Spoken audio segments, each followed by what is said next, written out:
네, 이번 주 대표 해외 수출의 성과를 나타낸 순위를 살펴보는 시간이죠. 또 한 가지 무슨 일이 있었는지 하나하나 짚어드릴 거고요. 저는 순위를 달리는 남자 순달랑 한종목입니다. 네, 어제는 3대 증시가 모처럼 모두 상승을 해줬는데요. FOMC라는 큰 고비를 넘기고 나니까 오히려 증시가 좀 안도감을 찾는 모습이기도 합니다. 킹 달러라고 불리는 콧대가 계속 높여왔던 달러도 강세 흐름이 좀 잦아들면서 어제는 환율이 1,400원 선이 깨지기도 했으니까요. 오늘 환율은 좀 더 떨어질 것으로 보이긴 하는데 외국인들의 수급이 오늘 한국장에 좀 온기를 전해주기를 바라보겠습니다. 자, 오늘 보여드릴 순위는요. 저번 주에 FOMC도 있었고 실적 발표한 기업들도 되게 많았었잖아요. 빅 위크였는데 이렇게 변동성이 컸었던 한 주에 대한민국 투자자분들은 어떤 종목들을 많이 담으셨는지 궁금했습니다. 그래서 준비를 했습니다. 네, 대한민국 투자자 지난주 순매수 탑 10 올라왔습니다. 자, 먼저 저번 주 한 주간의 등락률을 한번 보시면 그리 좋지는 못했습니다. 한 종목을 제외하고서는 모든 종목이 저기 보시면 전부 다 파란불을 켰습니다. 요즘 날씨처럼 아주 추운 이게 수익률인데요. 한국 투자자분들은 1위부터 5위까지는 주로 빅테크를 매매하신 거를 알 수가 있었습니다. 1위부터 보시면 여기 테슬라, 그다음에 애플, 그다음에 알파벳, 메타, 아마존까지 이렇게 쪼르륵 순위를 잇고 있습니다. 그리고 그 이후로는 여기 에어비앤비라든가 크록스, 플러그 파워, 카누까지 여러 중소형 종목 중에서도 혁신 테마에 속한 종목들을 많이들 매수하신 걸 알 수가 있었고요. 그런데 여기에는 제가 기재를 하지는 않았었지만 빅테크 중에서도 테슬라를 유독 많이 사셨더라고요. 하지만 어제 미국 증시는 올랐지만 테슬라는 어제도 5%라는 급락을 한 차례 맞으면서 가슴이 쓰라린 분들이 그래서 더 많으실 것 같긴 합니다. 저도 기분이 안 좋네요. 그와 관련해서는 미국 중간선거 이벤트라는 이벤트 때문이라는 분석이 가장 유력하거든요. 다름 아니라 오늘이 바로 미국의 중간선거 날입니다. 바이든 정부의 IRA 법안으로 가장 수혜를 볼 수 있는 기업이 테슬라를 포함한 전기차 기업들이다라는 관점이 있었었는데 이번 중간선거에서 공화당이 상원, 하원 이렇게 모두 휩쓸 거라는 전망이 힘을 얻고 있습니다. 공화당이 다수당이 되면 기존의 민주당이 밀었던 IRA 법안이 혹여나 개정과 관련해서 불확실성이 있지 않느냐라는 불안감이 주가를 이렇게 끌어내린 것 같은데요. 하지만 실제로 개정으로 가기까지는 현실적인 어려움들이 좀 많아서 아직까지는 좀 과도한 우려이지 않나라고 생각되긴 합니다. 이 부분은 참고해 주시길 바라고요. 그리고 이 차트에서 보실 때 단연 눈에 띄는 종목은 유일하게 빨간불을 켜고 있는 여기 7위에 있는 럭키세븐 크록스입니다. 순달람에서 한 차례 설명을 드린 바 있는데요. 오늘은 이 크록스에 대한 내용으로 사뿐 달려보도록 하겠습니다. 일단 크록스가 무슨 기업인지 모르실 분들이 있으실 것 같아서요. 제가 이미지 하나 보여드리겠습니다. 이 신발들 많이들 보셨을 겁니다. 이상하게 생겼으면서도 구조가 굉장히 단순해서 편해 보이긴 하는 그 고무 신발을 파는 회사입니다. 그리고 여기 나와 있는 신발은 크록스의 스테디셀러로 참고로 이름은 클로그입니다.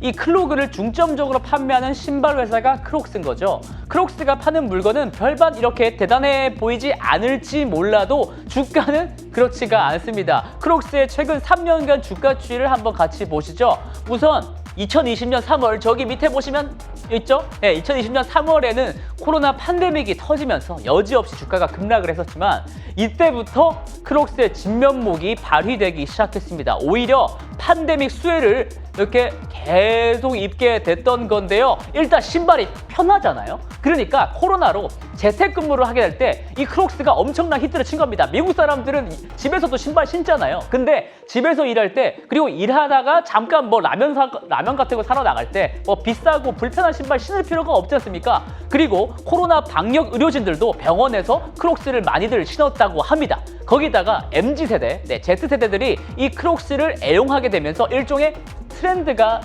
됐다고 생각을 합니다. 하지만 작년 12월 초부터 미국 연준의 금리 인상 우려가 발생하기 시작했고 주가는 내리막을 시작했습니다. 어쩔 수가 없었어요. 거기다가 2월 14일 우크라이나 침공이라는 매크로 이슈도 온몸으로 받았고요.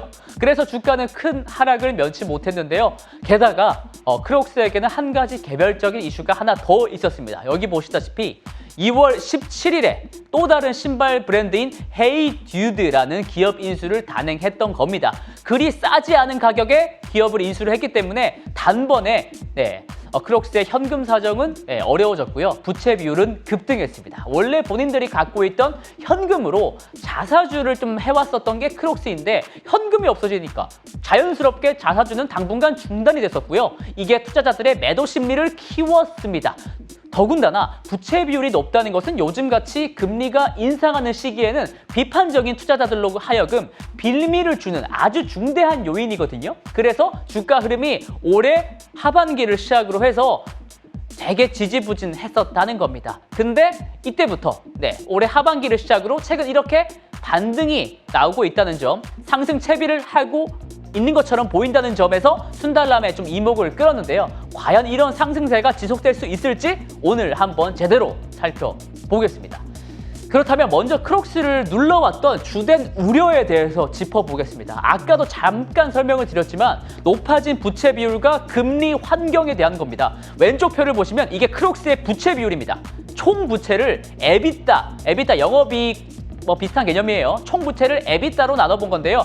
그러니까 높을수록 부담해야 할 부채가 많다라는 말이죠. 2021년 말에는 1.1배에 머물렀던 것이 헤이듀드를 인수하면서 3.1배로 거의 3배가량 껑충 뛰었습니다. 하지만 다행인 점은 저번 주 실적 발표일을 근거로 하면은 이 비율이 2.5배까지 빠르게 낮아졌다라고 하고요. 그리고 경영진은 내년 중순쯤이 되면 목표 수치인 2배까지 내려갈 것으로 전망을 하고 있습니다. 최근의 추세를 본다고 하면은 이게 허황된 전망은 아닌 것 같죠?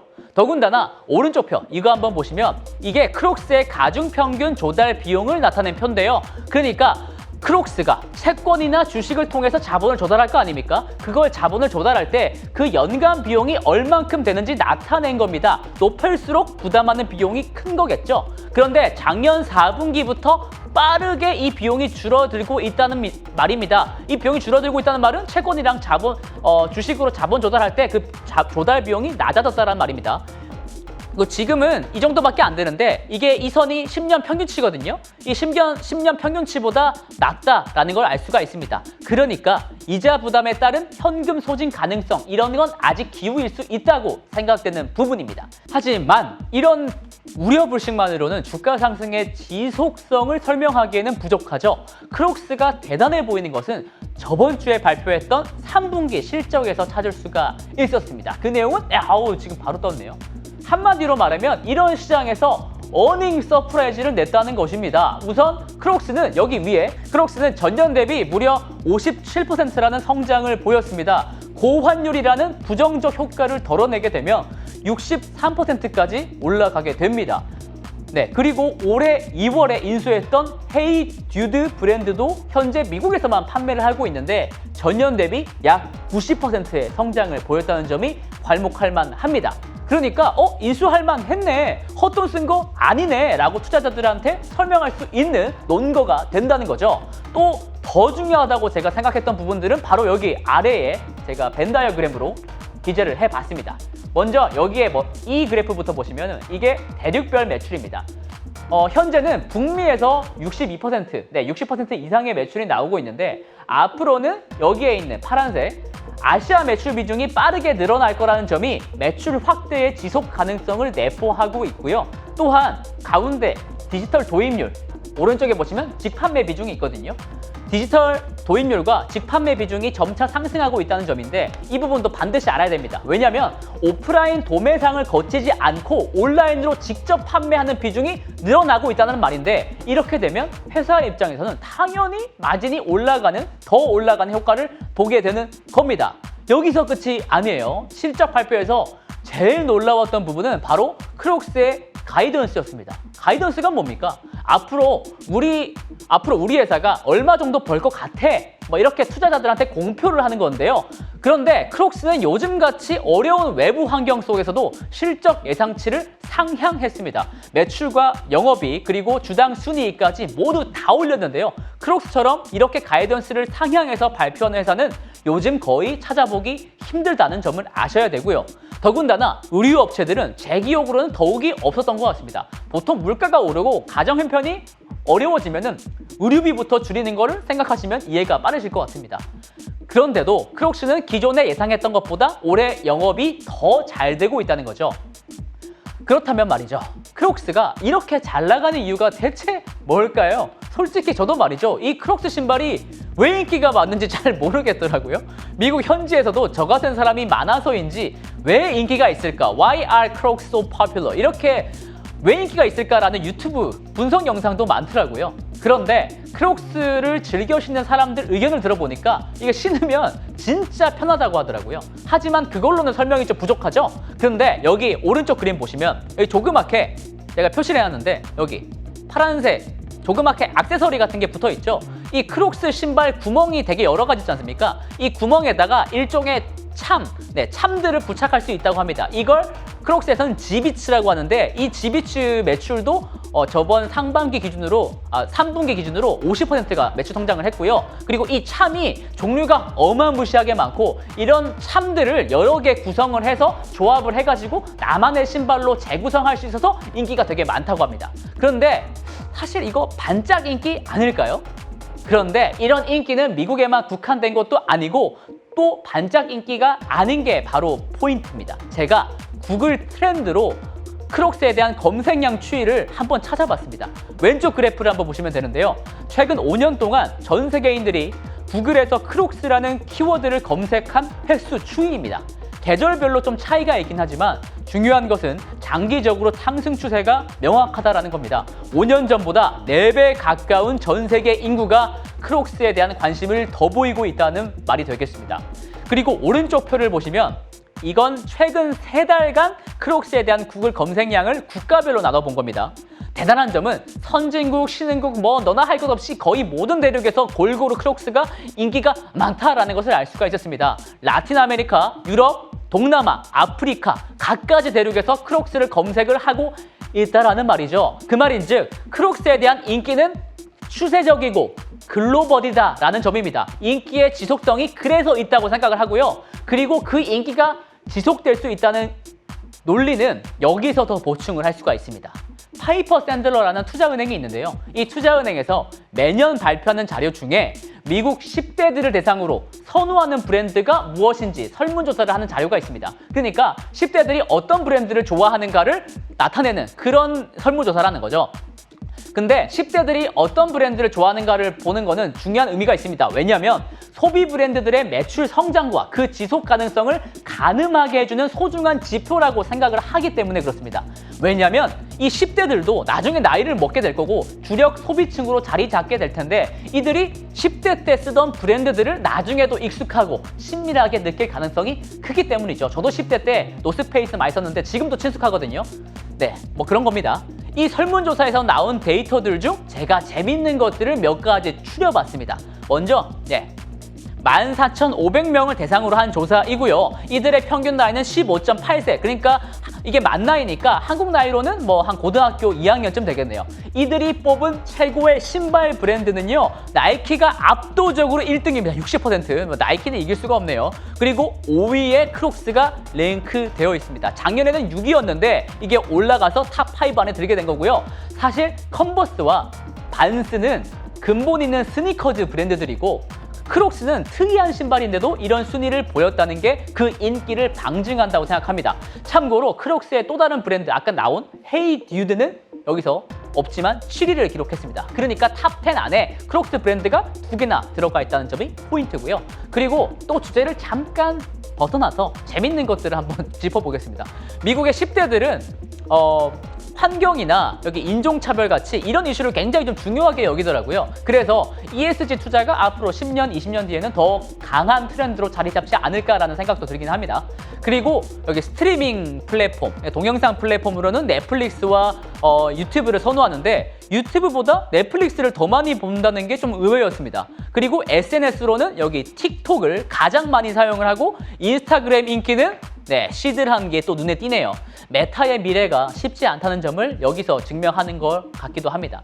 자, 다시 크록스로 좀 돌아와서요. 오늘 말씀드린 내용들을 기업 분석의 근본인 실적과 연관시켜서 한번 정리를 여기다 딱 해봤습니다. 기업의 실적에서 여러 가지를 다 빼고 에센스만 남기면 결국 P, Q, C입니다. P는 프라이스, Q는 퀀티티, C는 코스트죠. 그러니까 단가를 올리고 판매 수량이 늘어나면 매출이 오르고요. 거기에다가 필요한 경비를 절감하면 수익이 올라갑니다. 먼저 P, 단가 상승 쪽을 보겠습니다. 크록스는 높아진 인기를 내세워서 북미 시장에서는 가격을 인상을 했습니다. 또한 신흥시장인 아시아 시장에서는 할인 정책을 폐지를 했습니다. 이것은 수요가 높지 않다면 하기 힘든 조치입니다. 더군다나 헤이듀드가 미국에서 고성장을 기록을 하면서 크록스 전체 매출에서 헤이듀드 비중이 올라가고 있습니다. 헤이듀드는 스니커즈 브랜드니까 당연히 고무신보다는 단가가 비쌀 거잖아요. 헤이듀드 비중이 올라간다는 말은 회사 입장에서는 평균 판매 단가가 올라간다는 말입니다. 그러니까 P가 올라가죠. 그리고 수량 증가 부분으로 시선을 옮겨오겠습니다. MZ세대에서의 인기는 최근 더욱더 올라가고 있다는 점은 제가 아까 설문조사에서 말씀을 드렸고요. 게다가 글로벌 시장이 아직 엄청 열려 있다는 게 또 핵심입니다. 아시아 시장에서 지난 3분기 66% 고성장을 기록을 했고요. 그 중에서도 중국 시장이 30% 성장을 기록했는데 전체 크록스 매출에서 중국 시장이 5% 비중만을 아직 차지하고 있을 뿐입니다. 그러니까 이 5% 비중을 앞으로 10% 비중까지 올리겠다는 게 크록스의 목표인데 만약에 달성하게 된다면 또 한 번의 크록스를 보는 시각이 달라지지 않을까라고 저는 생각을 합니다. 그리고 온라인 판매 비중과 직판매 비율이 올라가게 되면 마진에는 아까 말씀드렸다시피 당연히 긍정적일 수 있겠죠. 상황이 이렇게 흘러가다 보니까 실제로 숫자로 된 실적 추이를 보더라도 우상향을 그려주고 있다는 겁니다. 이것은 이쪽에서 제가 자세하게 설명을 다시 드릴게요. 여기서 왼쪽 그래프 한번 보시죠. 왼쪽 그래프가 크록스의 분기별 주당 순이익 추이입니다. 주황색 선이 실적 예상치고 검정색 선이 실제 실적 발표치입니다. 최근 몇 년간 거의 항상 실제 실적이 더 높았던 것을 알 수가 있죠. 검정색 선이 주황색보다 높잖아요. 그리고 저번 3분기에는 예상치가 2.6달러였는데 실제 실적은 3달러라는 어닝 서프라이즈를 냈었습니다. 앞으로도 이런 추세가 좀 이어지지 않을까라고도 생각을 할 수 있고요. 반면에 이런 실적 상향과 더불어 주가는 이에 따라오지 못하고 있기 때문에 둘 간의 괴리가 커지고 있습니다. 여기에 회색 영역으로 되어 있는 부분이 내년에 이 회사가 얼마나 벌 수 있을지, 주당 순이익을 얼마나 벌 수 있을지 예상하는 수치고요. 주황색 선이 주가인데 실적과 주가가 이렇게 사이가 엄청 벌어져 있죠. 원래는 이렇게 동행을 잘 하다가 올해부터는 매크로 환경이 어려워지니까 몰매를 맞고 둘 간의 괴리가 엄청 커졌잖아요. 실적 상향이 이루어지고 있는데 언제까지고 이런 괴리가 있기는 힘들다고 저는 생각을 합니다. 언젠가는 인플레도 금리 인상 사이클도 끝날 테니 말이죠. 자, 마지막으로 밸류에이션 한번 보시고 가셔야 되겠죠. 지난 5년 동안의 PER 추이를 그려본 건데요. 여기 한번 보시면 됩니다. 5년 평균 PER이 평균 한 22배 정도 하더라고요. 그런데 지금 PER은요. 여기 있어요. 여기 밑에 8배에 불과합니다. 역사상 거의 최저점인데요. 저도 찾아보고 굉장히 놀랐습니다. 그런데 사실 밸류에이션이라는 게 동종업계에 속한 다른 기업들이랑도 상대적으로 좀 비교를 해봐야 그 수치를 가늠해 볼 수가 있거든요. 그래서 크록스와 비슷한 기업들끼리 제가 한데 모아서 비교 대조를 해봤습니다. 이것은 다시 이쪽에 와서 크게 한번 보시죠. 스케쳐스, 스티브 매든, 여기 데커스, 나이키, VFC 이 정도가 미국 안에 있는 경쟁 기업일 수가 있는데요. 참고로 컨버스를 나이키가 들고 있고요. 반스는 VFC가 갖고 있습니다. 이 표에서 알 수 있는 것은 크록스는 PER이 아까 말씀드렸다시피 8배 정도에 불과하지만 다른 지표들은 거의 모든 분야에서 제일 좋은 성과를 보이고 있다는 겁니다. 성장성과 수익성 그리고 현금 창출 능력으로 비교를 해보면요. 우선 3년 평균 매출 증가율에서도 크록스가 다른 기업들을 거의 앞서가고 있습니다. 크록스는 39%, 다른 기업들은 뭐 이 정도밖에 안 되는 거니까요. 그리고 영업이익률에 있어서도 다른 기업들보다 거의 2배에 가깝습니다. 마진이 엄청 좋고 그만큼 사업을 효율적으로 운영을 한다는 겁니다. 그리고 잉여 현금 흐름 마진은 매출이 실제 쓰일 수 있는 현금으로 잘 바뀌고 있냐를 뜻하는 건데요. 요즘같이 현금이 중요해지고 있는 시기에 잉여 현금 흐름 마진도 감히 나이키에 버금갈 정도로 잘 해나가고 있습니다. 마지막으로 저는 이런 생각도 한번 해보게 됩니다. 사실 저 때만 하더라도 꽉 끼는 청바지, 스키니진이 굉장히 유행했었거든요.